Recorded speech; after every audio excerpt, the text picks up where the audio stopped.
बिस्मिल्लाहिर्रहमानिर्रहीम। अस्सलामु अलैकुम। एक प्रेरणादायक इस्लामी कहानी ईमानदारी का पुराने समय की बात है। एक छोटे से गांव में हसन नाम का एक ईमानदार और नेकदिल किसान रहता था। वह अल्लाह पर पूरा भरोसा करता था और हमेशा सच्चाई और ईमानदारी के रास्ते पर चलता था। एक दिन हसन अपने खेत में काम कर रहा था कि उसे जमीन में दबा हुआ एक पुराना बटुआ मिला। बटुए में बहुत सारे सोने के सिक्के और एक चिट्ठी थी। उस चिट्ठी में लिखा था कि यह बटुआ किसी व्यापारी का है जिसने इसे जरूरत के समय के लिए बचा कर रखा था।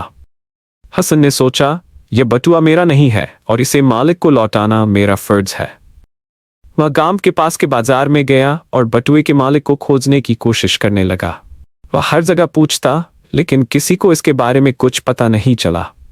कई दिनों की मेहनत के बाद एक बूढ़ा व्यापारी हसन के पास आया और कहा, मैंने सुना है कि तुमने एक बटुआ पाया है, क्या वह मेरा हो सकता है?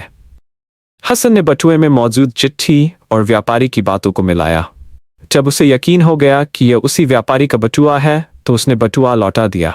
व्यापारी हसन की ईमानदारी से बहुत प्रभावित हुआ। उसने कहा, तुमने मेरी अमानत मुझे लौटा दी। यह अमानत मेरे जीवन भर की कमाई थी, मैं तुम्हारा एहसान कैसे चुकाऊं?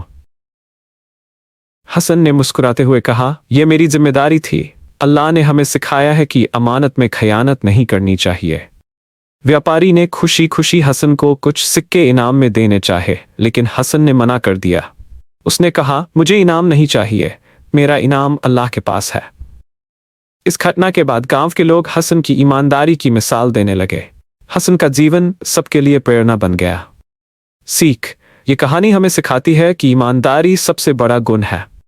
अल्लाह हमेशा ईमानदार और नेकदिल इंसान को इनाम देता है, चाहे वह इस दुनिया में हो या आखिरी दुनिया में। अल्लाह हाफिज।